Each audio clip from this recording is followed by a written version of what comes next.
Hello, what is up mga ma'am, sir, ma'am? Ako po si Ralph Cifra, isang visual artist from Manila, Philippines. And today, tapos na tayo sa ating custom repaint na battle damage version ni Beta Ray Bill Marvel Select na action figure. Thank you very much, client Macho from San Rafael, Bulacan. Thank you very much, mga local clients, international clients. Thank you very much for your support. Okay, discuss ko lang quickly kung paano ko ginawa ito from stock to finish. Ito ang primer natin, Boss T number 191 Flat Clear. Recommended na gumamit ng primer para lahat ng paints na ipapahid natin will stick to the surface. So parang nag-act siya as adhesive layer. And then after that, nag-apply tayo ng Hero Paints. Ito gagamitin ko na lang to. Mas malinaw yung packaging ito kasi nalagyan na ng pintura. Hero Paints Water-Based Acrylic Primer Matte Black. Nag-apply tayo ng black wash all over the figure except the skin. Yung wash natin sa skin ay leather brown. Okay? After the wash, we applied layers and layers of paint using the dry brushing method. Doon sa black, the black areas, ito yung first paint na ginamit natin for dry brushing. Tapos after nito, ito naman, gray naman. So ganun yung technique na ginamit ko.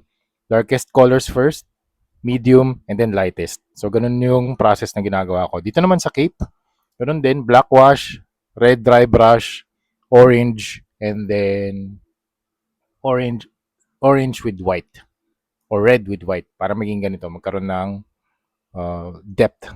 So you have the dark, the medium, and the light parts.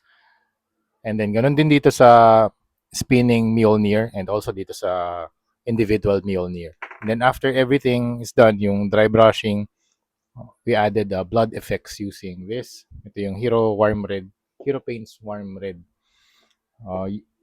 In-apply ko yan using a sponge method. So yun mga ma'am sir, ito na yung tapos na tayo sa custom repaint na battle damage na action figure natin for Beta Ray Bill.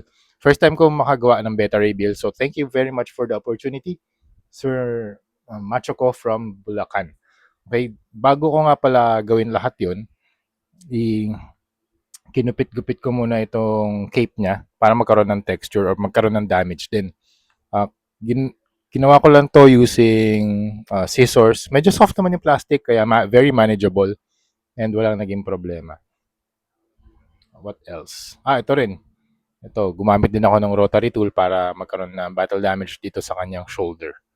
So, yun. Very quick lang to mga ma'am sir. Gusto ko lang din gumawa ng documentation na natapos na natin yung project and we will proceed to the next project.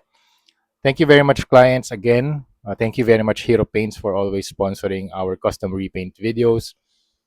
And if you have any questions regarding custom repaint, visual arts, traditional arts, just DM me sa Facebook, Rain Cifra. I will answer all of your questions if I know the answer, okay? I will teach yung mga methods natin kung paano gawin tong battle damage style. Actually, na-miss ko tong battle damage na proseso na ginagawa ko for a very long time siguro. Iron Man, ZD Toys days pa nung huli kong gawin tong mga battle damage. Pero right now, I'm really happy na nagkaroon din ako ng opportunity na makilala si Beta Ray Bill, mahawakan tong figure na to. And yun, babalik na natin kay client, gagawa na tayo ng tutorials, photo shoot, and we will send this to the client. Thank you very much, client Machko, again, for this very cool action figure project. Thank you very much for watching and see you sa next video. Bye-bye.